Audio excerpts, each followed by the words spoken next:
Senhor presidente, senhoras deputadas e senhores deputados, meus companheiros de bancada, deputada Creuza, do meu estado, Pernambuco, deputado João Fernando Coutinho, também de Pernambuco, deputado Júlio Delgado, do PSB de Minas Gerais, deputado Flavinho, do PSB de São Paulo, e demais colegas, deputadas e deputados nesse plenário. Já vivemos tempos de maior esperança no futuro do Brasil.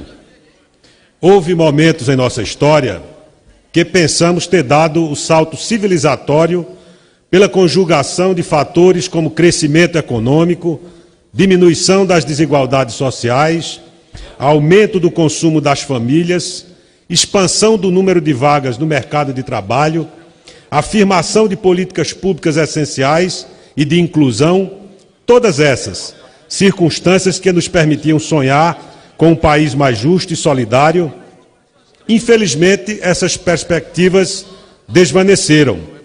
Vivemos tempos de recessão econômica, de regressão praticamente de todas as atividades produtivas, com reflexos dramáticos no aumento do desemprego, que alcançou 12 milhões de brasileiros e ao longo de 2017, ao que dizem os principais analistas, devemos ainda ter um aumento da ordem de 1 milhão a mais de desempregados, senhor presidente. Uma tragédia. A par disso, percorremos uma estrada de 2 anos de aumento inflacionário, de juros elevados, déficits bilionários nas contas públicas, a dívida pública batendo em 70% do produto interno bruto. Um cenário de tempestade perfeita para inibir a retomada dos investimentos ansiosamente esperados pela população. Nas regiões mais pobres do país, como o Nordeste brasileiro, as consequências da crise econômica são ainda mais agudas, uma vez que, apesar de todos os avanços dos últimos anos, ainda é a região com os piores indicadores sociais, o que, por evidente, milita em desfavor dos nordestinos quanto aos efeitos da crise, mercê de suas gritantes vulnerabilidades.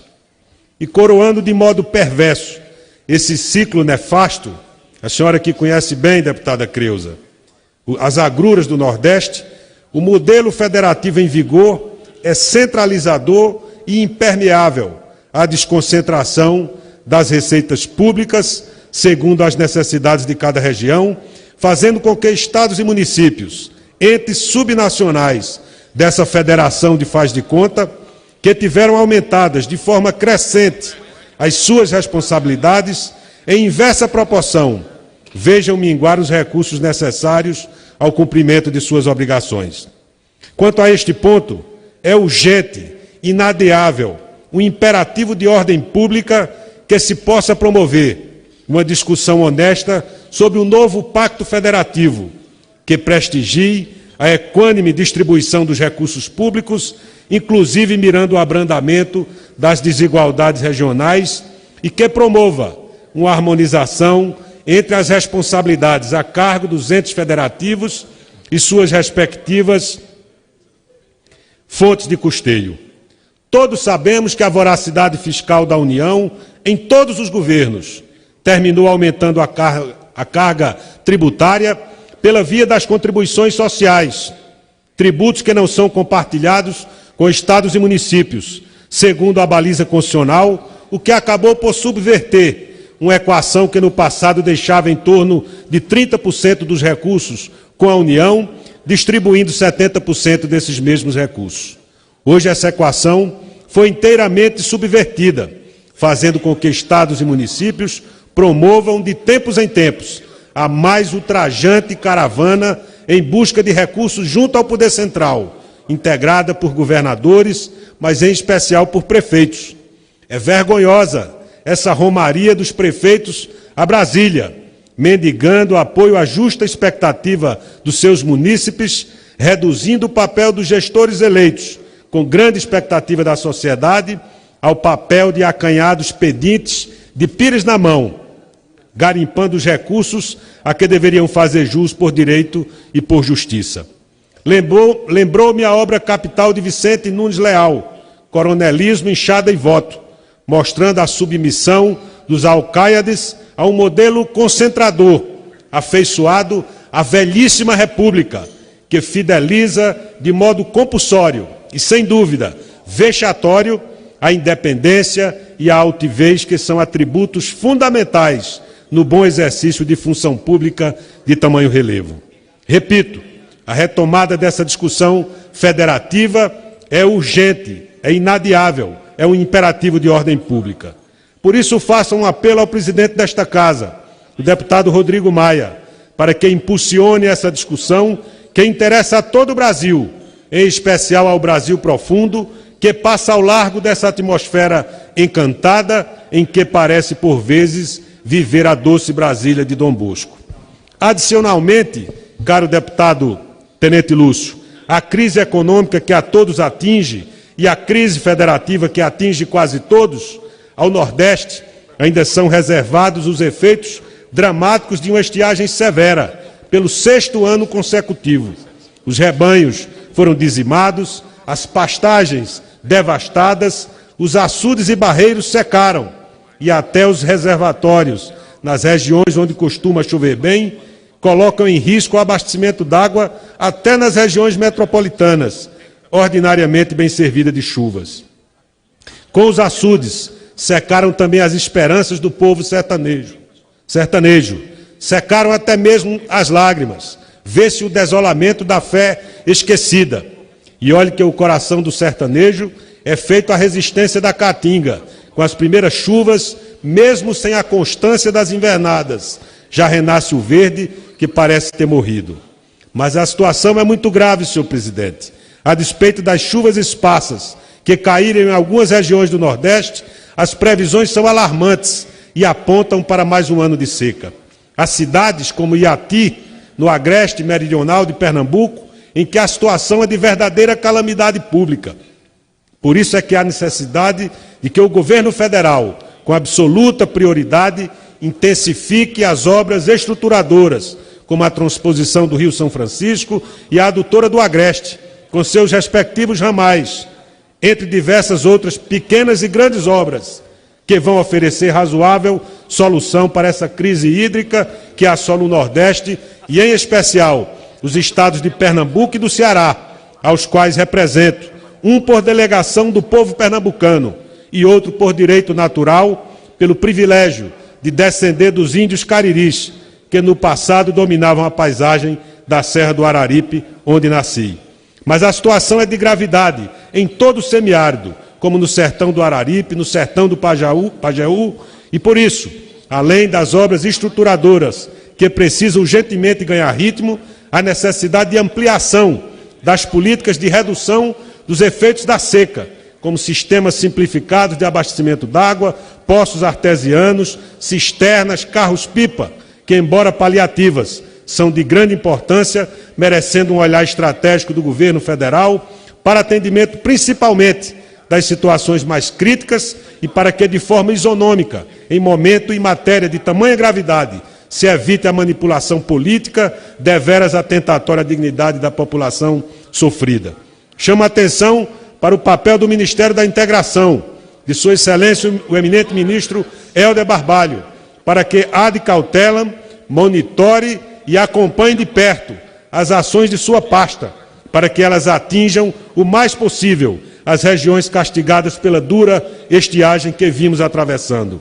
Chamo a atenção também por necessária cautela da Codevasf, Companhia de Desenvolvimento dos Vales do São Francisco e do Parnaíba, de especial relevância para a nossa região, para que cumpra de forma rigorosa o seu papel de bem atender a gente sertaneja e possa fazê-lo de forma ampla, evitando que se partidarize as ações dessa relevante instituição.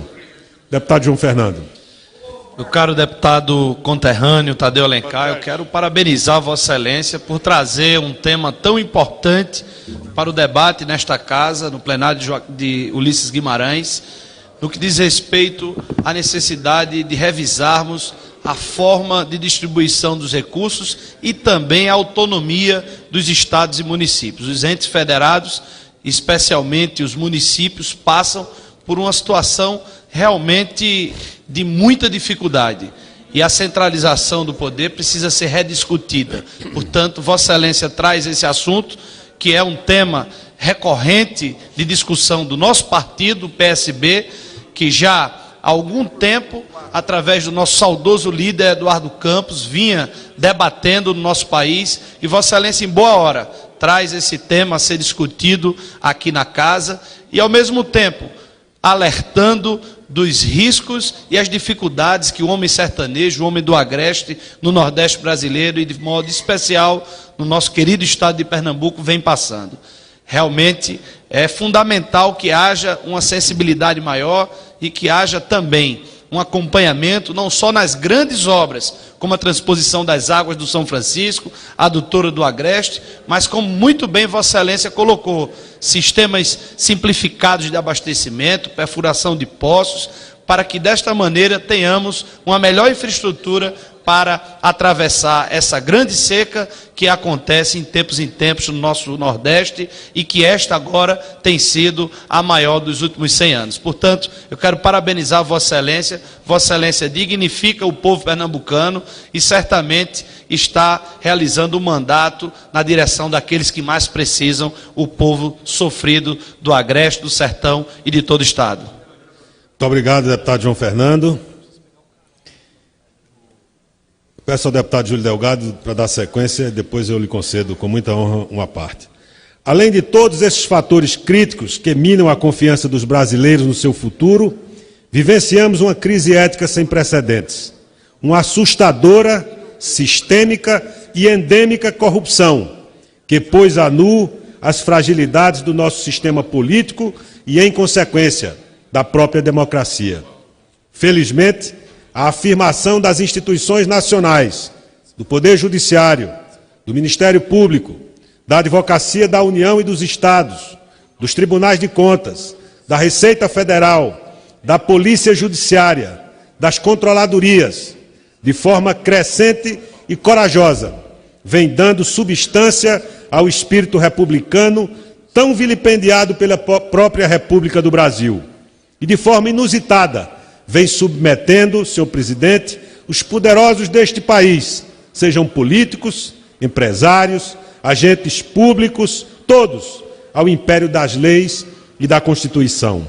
Essa é, verdadeiramente, deputado Júlio Delgado, a grande novidade dos dias que correm e os ventos efetivamente renovadores que sopram sobre a realidade brasileira.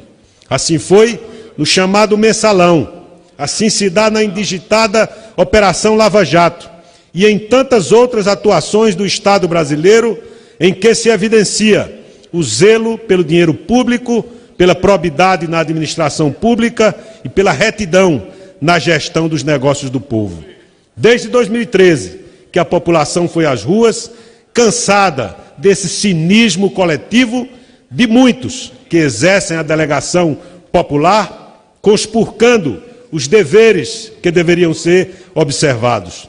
Ali, naquelas vulcânicas jornadas de junho, já se pronunciava o clamor da sociedade pela ética na política e pela efetividade da ação dos governos e dos governantes no atendimento das demandas populares. Esse clamor, em larga medida, a lenha curial das infrações formais que lhe deram suporte, foi responsável pelo processo de afastamento de Sua Excelência, a senhora Presidente da República. Mas é um clamor, creiam-me, senhor Presidente, senhoras deputadas e senhores deputados, que não cessa, felizmente não cessa, alimentado dia a dia pelo sentimento de indignação e mesmo de revolta de uma sociedade visivelmente exaurida, extenuada pela frustração de tantos e tão bem engendrados botins e que quer a vida pública brasileira ser dirigida pelo princípio da moralidade. Tão aviltado por essa cultura política patrimonialista, saqueadora, leniente com a corrupção e com os desvios, negligente com a cidadania e com a desigualdade que deveria nos ofender. Eu não tenho dúvidas de que essa cultura, por anacrônica, por transgredir os comezinhos deveres de uma sociedade livre e solidária, será radicalmente transformada. Precisamos escolher se vamos contribuir com essa tão desejada transformação ou se seremos tragados por ela. Por outro lado, é de suma relevância que o combate incansável a essa chaga da corrupção não se faça à margem da observância das garantias constitucionais, a presunção de inocência, a plenitude de defesa, até mesmo em benefício da rigidez das apurações. Fragilizar as garantias em nada fortalece o combate à corrupção, rendendo ensejo à invocação de nulidades que podem retardar a marcha irreversível e desejável dos acontecimentos. No ponto, creio ser necessário um breve comentário sobre as 10 medidas de combate à corrupção propostas pelo Ministério Público com apoio popular.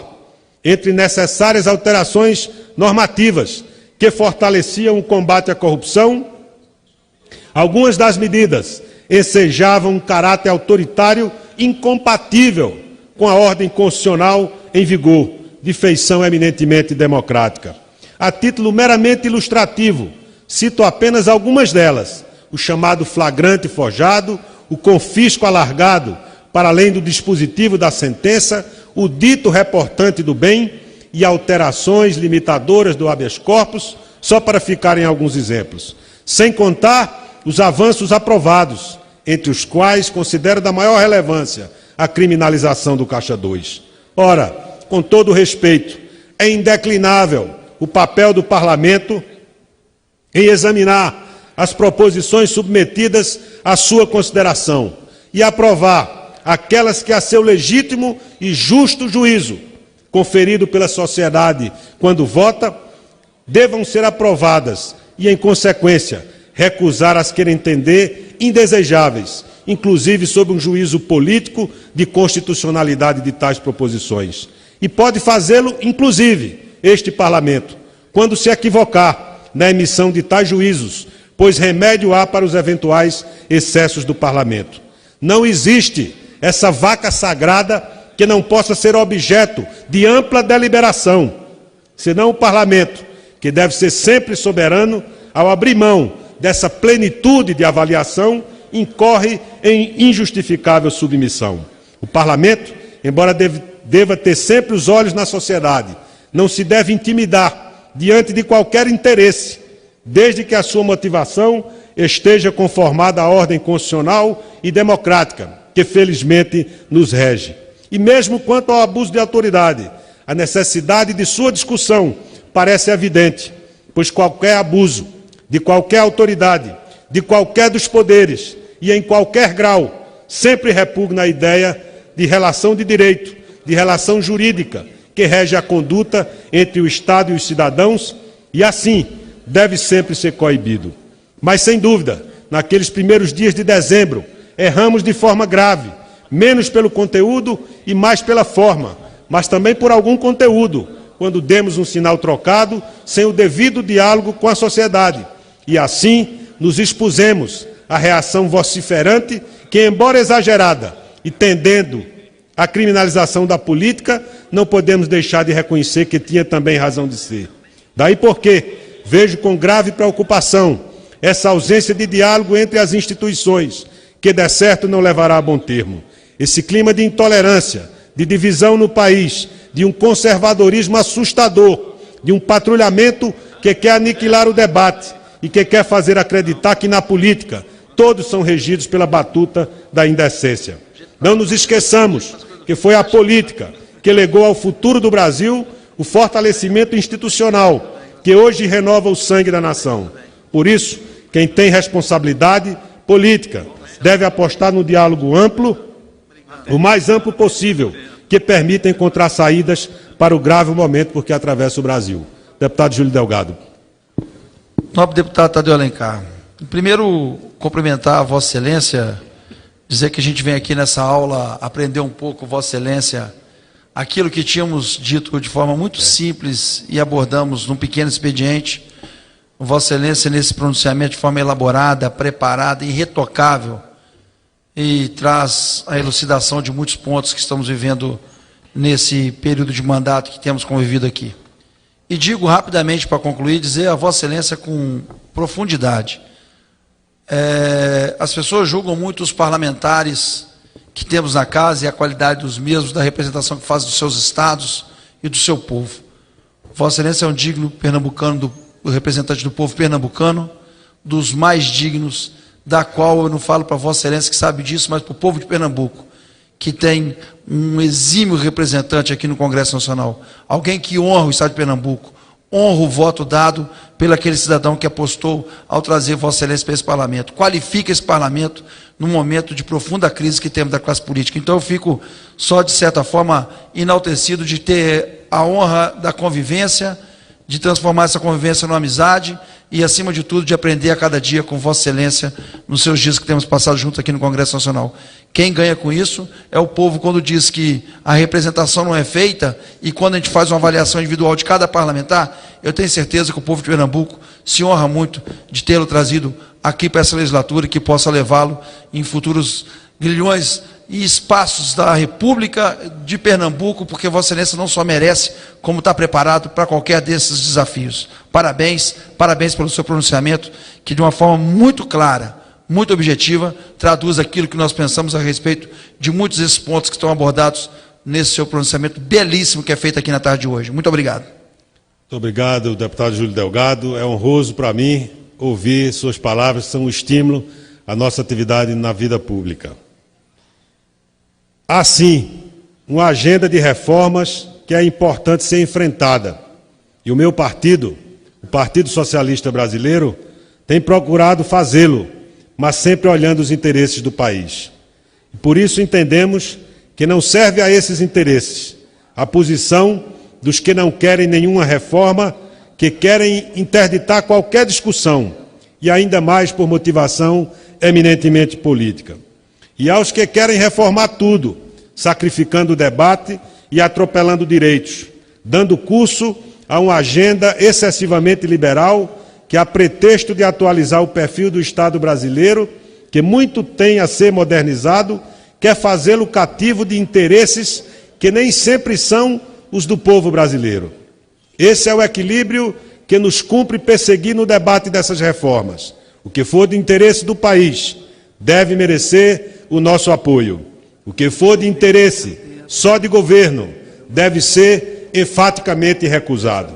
As duas principais reformas que estão colocadas à consideração do Congresso Nacional são a reforma da Previdência e a trabalhista.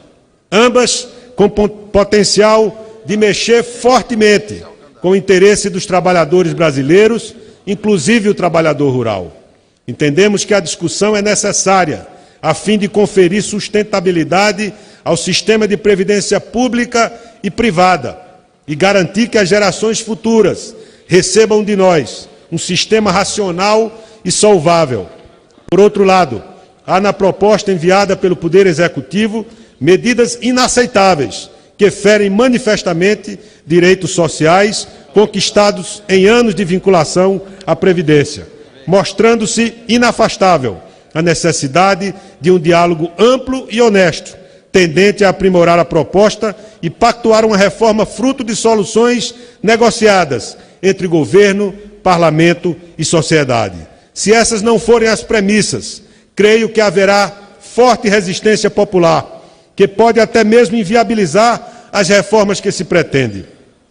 Na mesma linha do diálogo amplo é que deve ocorrer a discussão da reforma trabalhista. É notória a necessidade de mudanças nesse campo que possam fortalecer a segurança jurídica e a atratividade para os investimentos. Mas a discussão deve ser serena, ouvindo todos os segmentos envolvidos, a fim de que, em meio a tamanha crise, tenhamos a responsabilidade de ofertar soluções negociadas, construídas sem preconceitos e olhando sempre de forma invariável o que acode aos interesses do país. Esse sempre foi o papel do Partido Socialista Brasileiro, que em 70 anos de história sempre esteve à frente ou ao lado das melhores causas deste país. Jamais abrimos mão do nosso papel de um partido progressista, que não recusa compreender as transformações estruturais porque passa o mundo numa ordem econômica global que muitas vezes reclama atualizações do nosso ideário, mas jamais devemos permitir vê-lo desfigurado por tentações de qualquer espécie, cargos, benesses, o que quer que seja. Temos compromisso... Para concluir, presidente, Temos compromisso com a sociedade mais justa e com menos desigualdade. E, para tanto, ainda é de vital importância o papel do Estado como instrumento de equalização desses desafios, que obviamente não pode ser atribuível ao mercado e ao mundo privado, que por óbvio é regido por outros interesses, por mais legítimos. Todas as vezes em que se digladiaram o interesse dos governos e os interesses nacionais, os nossos líderes sempre souberam ratificar a estrutura medular do que nos mantém eretos e combativos. É essa luz que nos vai conduzir à chama de um socialismo democrático, moderno, atento aos desafios dos novos tempos, sem perder de vista os velhos desafios, como o da pobreza, da miséria, do atraso, da falta de políticas públicas que vençam o subdesenvolvimento crônico.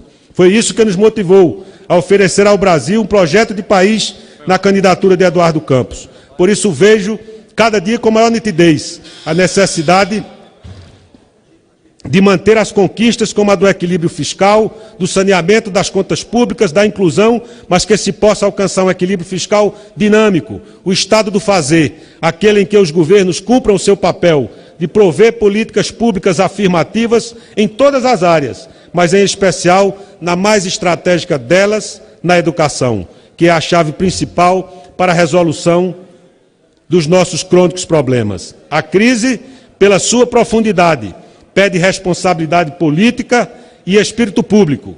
No ano em que se comemora, para concluir, presidente, os 200 anos da Revolução Pernambucana de 1817, que tingiu o nosso sangue com o espírito libertário que moveu os nossos heróis, que possamos nos inspirar nesses exemplos de irredentismo e de coragem. O momento é grave, pede largueza de visão e firmeza de propósitos. Onde houver os insumos para a retomada do crescimento, para a saída das tantas crises em que nos vimos inseridos, temos o dever de buscá-los.